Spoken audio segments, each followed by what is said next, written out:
Corey Simmons had built his architectural firm from nothing, designing eco-friendly commercial buildings that had won him 3 national awards.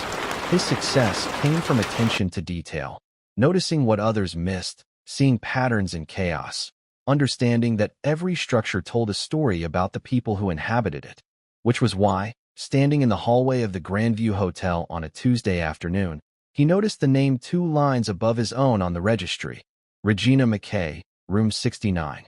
His wife. At the same hotel where he was meeting a client. A hotel 40 miles from their home. Corey took the elevator to the 6th floor, his mind cataloging inconsistencies. Regina had said she was visiting her sister Kathy in Portland today. She'd left at 9 that morning, kissed him goodbye, mentioned she'd be back late. Portland was 2 hours in the opposite direction. Room 69 was at the end of the hall. Corey knocked, his heartbeat steady despite the wrongness of this moment. He'd always been calm under pressure. It was what made him good at his job, negotiating with difficult clients, solving impossible structural problems. The door opened. Regina stood there in a hotel towel, her dark hair wet and slicked back. For a moment, neither spoke. Then her face went pale, her hand gripping the doorframe. "Corey, you're here. Business meeting downstairs," he said calmly. "Saw your name on the register. Thought I'd say hello." He stepped forward, and she backed up automatically, letting him into the room. The space was standard hotel luxury: king bed, city view, minibar. The bed was unmade, sheets twisted. 2 glasses sat on the nightstand, one still showing condensation. Regina clutched her towel tighter. "I can explain." "I'm sure you can." Corey walked further in, his architect's eye noting details. 2 towels used, both damp. Steam still visible under the bathroom door. A men's watch on the dresser. Expensive, platinum, not his style. Then he heard it, a soft click. The bathroom door lock turned from inside. Someone was in there, hiding. Corey looked at his wife. "Who is it, Regina?" She moved between him and the bathroom, her expression desperate. "Please, Corey, don't go in there. Just let me explain first. If you see who it is, everything changes." Everything changes. An odd phrase. Not, "our marriage ends," or "you'll be angry." Everything changes implied something larger, something beyond simple infidelity. Corey studied his wife's face. The fear there, yes, but also something else. Calculation. Regina was scared, but she was also thinking, planning her next move. "How long?" he asked quietly. "Corey, how long has this been going on?" She swallowed hard. 3 years. 3 years. Corey felt something cold settle in his chest. 3 years of lies, of her leaving for sister visits and book club and yoga retreats. 3 years of him trusting her completely, building their life together, while she did this. "Who is it?" he asked again, his voice still calm. "Someone I know?" Regina's eyes filled with tears. "Please. If you see, you can't unsee it. And there are people involved, dangerous people. This isn't just about us. Dangerous people." Now they were getting somewhere. Corey had always been good at puzzles, at finding structural weaknesses, at understanding how systems worked and where they failed. This situation was no different. His wife was hiding someone in a hotel bathroom. She'd been doing this for 3 years. There were dangerous people involved. This wasn't a simple affair. This was something else entirely. "Step aside, Regina," he said. "No, I won't let you." But Corey was already moving past her, his hand on the bathroom doorknob. Locked, as he'd heard. "Open it, or I'll call hotel security and have them open it." Silence from inside. Then, a voice. Male. Familiar. Saying words that made Corey's blood run cold. "Hey, Corey. Long time no see." Corey knew that voice. Impossible, but he knew it. "Open the door, Marty." Marty Spaulding had been Corey's best friend since college. They'd started the architectural firm together 12 years ago, 2 ambitious kids with big dreams and complementary skills. Corey handled design, Marty handled client relations and finance. They'd built something good, something that was starting to really take off. Then, 3 years ago, Marty had died. Car accident on Highway 101, late at night. Vehicle went off a cliff, burst into flames. Body badly burned, but identified through dental records. Closed casket funeral. Corey had given the eulogy, devastated by the loss of his closest friend. Except Marty wasn't dead. He was hiding in a hotel bathroom, very much alive. The door unlocked. It opened slowly, and there stood Martin Spaulding. Older, Thinner, beard where he'd been clean-shaven before, but unmistakably alive. "Surprise," Marty said weakly.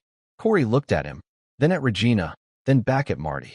His mind was working fast now, pieces clicking into place with horrifying clarity. "You faked your death," Corey said. "Not a question. I had to. I was in deep with some bad people. Gambling debts, Corey. I owed $500,000 to a loan shark named Tomas Kennedy. He was going to kill me. So I made other arrangements. The insurance payout," Corey said. $2 million. Life insurance and the key man policy on the business. Marty had the grace to look ashamed. "I needed to disappear completely. Start over somewhere else." Corey turned to Regina. "And you knew? The whole time? You helped him?" She wrapped the towel tighter around herself, her jaw set. "He came to me the night before the accident. Told me everything. Asked for help. I couldn't let him die, Corey. So you chose to let me grieve instead. Let me think my best friend was dead. For 3 years." Corey's voice was still calm, but there was steel underneath now. "And the affair? When did that start?"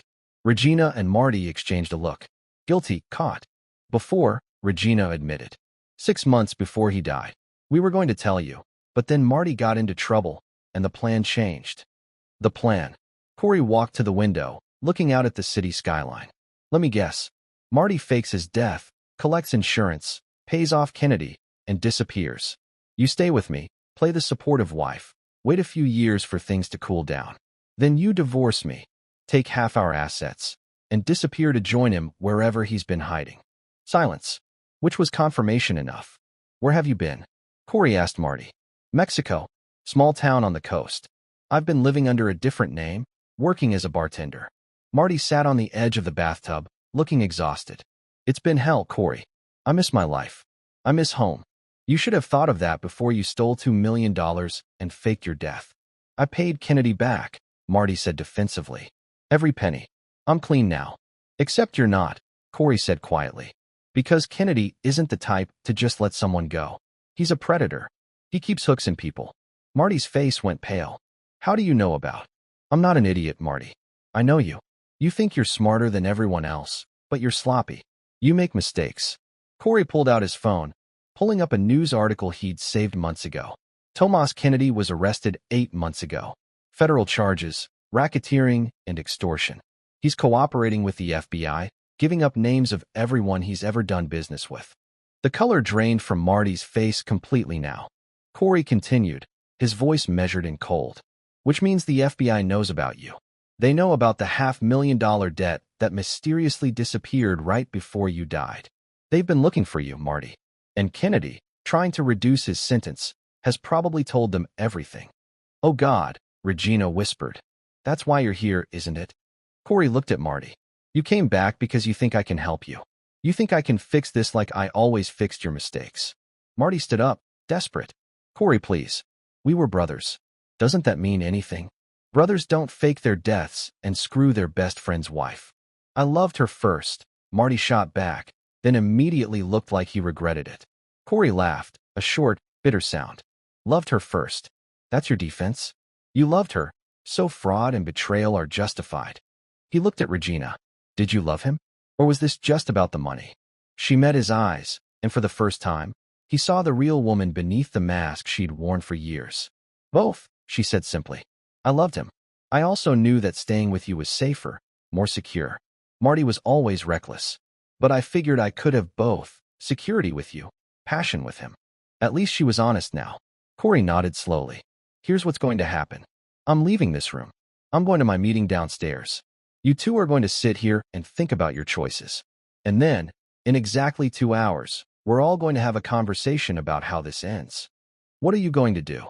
Regina asked, fear creeping into her voice. "I'm going to decide whether to call the FBI and report that Martin Spaulding is alive and committing insurance fraud, or whether to let you two dig yourselves deeper." He walked to the door, then paused. "Oh, and Regina, pack your things. Whatever happens, you're not coming home." Corey's meeting with his client was productive despite the chaos in his mind. He designed buildings. He was good at compartmentalizing, focusing on the task at hand while his subconscious worked on bigger problems. The client wanted an office complex that was both environmentally sustainable and aesthetically bold. Corey sketched preliminary ideas, discussed timelines, negotiated terms. All while his mind churned through the implications of what he'd discovered. Marty was alive. Regina had been lying for 3 years. They'd stolen insurance money and betrayed him in the worst possible way. But more than that, they'd made mistakes. And Corey was very good at exploiting structural weaknesses. After the meeting, Corey went to the hotel bar and ordered a whiskey. He pulled out his phone and made a call. Clarence Atkinson, a gruff voice answered. Clarence was a private investigator Corey had used before when vetting contractors and potential business partners. Former FBI, thorough, discreet. Clarence, it's Corey Simmons. I need information, and I need it fast. What kind of information? Everything you can find on Tomas Kennedy's FBI cooperation. Specifically, any mention of Martin Spaulding. I need to know if the feds are actively looking for him. That's sealed federal investigation material, Corey. You have sources. Use them. I'll pay triple your usual rate. Silence. Then, give me 2 hours. Corey hung up and made another call. This one to his lawyer, Alan Bonner. Alan, I need you to pull the insurance policy files from Marty Spaulding's death. All of them.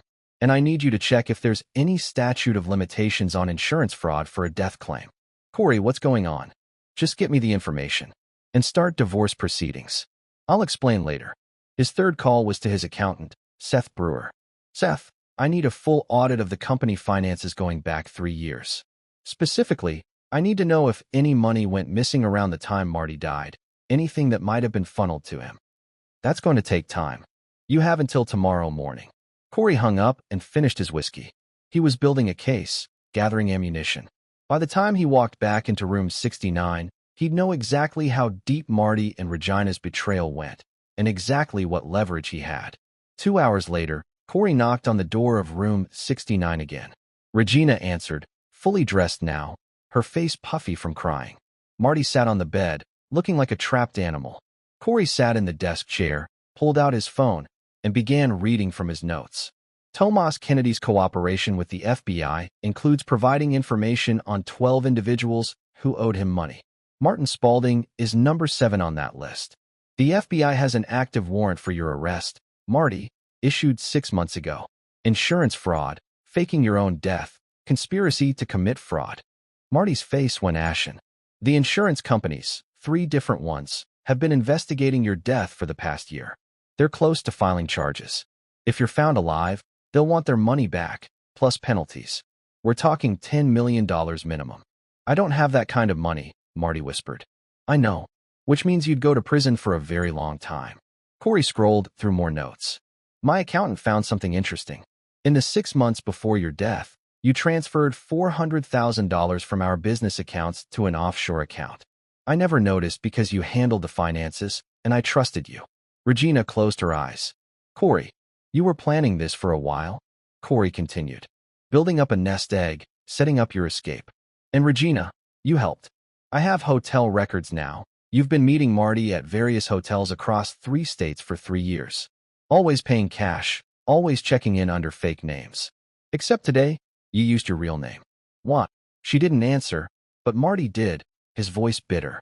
Because I'm desperate. Because Kennedy gave the FBI everything, and I thought maybe Corey could help me disappear for real this time. New identity, new life. You're good at solving problems. That's what you do. Corey laughed. You thought I'd help you? After everything you've done. We were brothers, Marty said again, pleading now. No, we were business partners who I considered a brother. Past tense. You destroyed that when you faked your death and slept with my wife. Corey stood, pacing now, his mind working through options. Here's your problem. The FBI is looking for you. The insurance companies want their money. And I could end this right now with one phone call. But I'm not going to do that. Hope flickered in both their faces. Because, Corey continued, I have a better idea. Corey laid out his plan with the precision he used when designing a building. Every piece had to fit perfectly, every load-bearing element calculated for maximum impact. Marty, you're going to turn yourself into the FBI. You're going to cooperate fully, testify against Kennedy if needed, and plead guilty to the fraud charges. That's 20 years in prison, Marty protested. With cooperation and a guilty plea, probably 7 to 10. But here's the thing. You're going to offer something valuable in exchange. You're going to give them information on every criminal Kennedy introduced you to, every illegal deal you witnessed. You're going to be the most cooperative defendant they've ever had. I don't know enough to make a difference. You'd be surprised what you know. 3 years of running scared, watching your back, dealing with people in Kennedy's network. You've seen things. Names, places, operations. You're going to remember all of it and give it to the feds. Corey turned to Regina. You're going to divorce me quietly. No alimony, no fighting over assets. You keep what's in your personal accounts. I keep everything else. You're also going to write a full confession about your role in Marty's fake death, including helping him hide, the affair, everything. That confession goes to my lawyer, sealed, unless you cause problems. And then what? Regina asked, her voice small. And then you disappear. You don't contact me, don't contact our mutual friends, don't try to come back into my life. You want Marty? You can visit him in federal prison for the next decade. After that, you two can have your happily ever after somewhere far from here. Marty shook his head. Why would I agree to this? You're asking me to destroy my life. Your life is already destroyed, Corey said coldly. I'm offering you a path that ends with you alive and eventually free, instead of running forever and ending up dead in a ditch when Kennedy's enemies find you. Because they will find you, Marty. You're not as clever as you think. And what do you get out of this? Regina asked. Corey smiled thinly. Justice. I get to watch you both face consequences for what you did. I get to move on with my life knowing you're both paying your debts. And I get the satisfaction of being the better man, the one who didn't destroy you, even though I could have. He pulled out his phone, showing them a number. This is Special Agent Lonnie Leonard, FBI. He's in charge of the Kennedy case. I'm calling him in 10 minutes. Either Marty surrenders voluntarily, with my support and testimony, or I report you both as fugitives and you spend the rest of your lives looking over your shoulders. How do we know you won't screw us over after? Marty asked. You don't, but you also don't have a choice. This is the only deal you're getting. 90 minutes later, Corey stood in the hotel lobby watching as FBI agents escorted Marty out in handcuffs. He'd surrendered voluntarily, agreed to cooperation, and was being processed into federal custody. Regina stood beside Corey, tears streaming down her face. I never meant to hurt you, she said quietly. Yes, you did. You just didn't mean to get caught. He looked at her, this woman he'd loved, built a life with, trusted completely. Did you ever love me? She thought about it, which was answer enough. I think I love the idea of you. The stability, the future, but I was never in love with you the way I was with Marty. Then I hope it was worth it. Was any of this worth it? She asked. Destroying us all. I didn't destroy anything, Regina. You and Marty did that. I'm just making sure you don't walk away clean. She wiped her tears. I'll sign the divorce papers tomorrow. Good. My lawyer will have the confession ready for you to sign as well. After that, I don't want to see you again. She nodded and walked away, shoulders slumped, the weight of her choices finally catching up to her. Corey stood there for a long moment, watching the city lights through the hotel's glass doors. He felt hollow but also strangely at peace. The betrayal hurt. God, it hurt, but he'd handled it the right way. Methodically, intelligently, without becoming the villain in his own story. His phone buzzed. A text from Clarence Atkinson. Good work today. Let me know if you need anything else. Another text, this one from Alan Bonner. Papers filed. This will be quick and clean. Corey pocketed his phone and walked out into the night. Tomorrow, he'd start rebuilding. New business partner, new chapter, new life. But tonight, he allowed himself to feel the weight of what he'd lost and what he'd won. He'd been betrayed by the two people closest to him, but he'd outsmarted them both, engineered their downfall with precision and control. They'd spend years paying for their choices. And Corey? He was free. 6 months later, Corey Simmons stood in front of a full city council, presenting plans for his largest project yet, a mixed-use development that would revitalize downtown. His firm had grown, his reputation had soared, and his life had found new rhythm. The divorce was final. Regina had disappeared to somewhere on the East Coast. Marty was serving his sentence in federal prison, cooperating so fully that his sentence had been reduced to 8 years. Corey had moved on, not just professionally, but personally. He'd started dating again, cautiously, but with more wisdom than before. He'd learned to trust his instincts, to spot deception, to value honesty above all else. His phone buzzed during a break in the presentation. A text from an unknown number. I'm sorry. For everything. R. Regina. Reaching out after all this time. Corey deleted the message without responding. Some bridges, once burned, should stay ash. He'd given her mercy by not destroying her completely. That was all she'd ever get from him. The council approved his project unanimously. Corey shook hands, accepted congratulations, and walked out into the sunshine feeling something he hadn't felt in months. Genuinely happy. He'd been tested, betrayed, and forced to make hard choices. But he'd emerged stronger, smarter, and more successful than ever.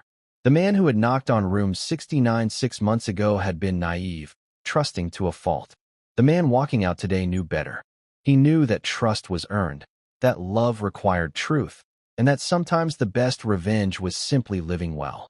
Corey Simmons had lost a wife and a best friend. But he'd found himself. And that, in the end, was worth everything.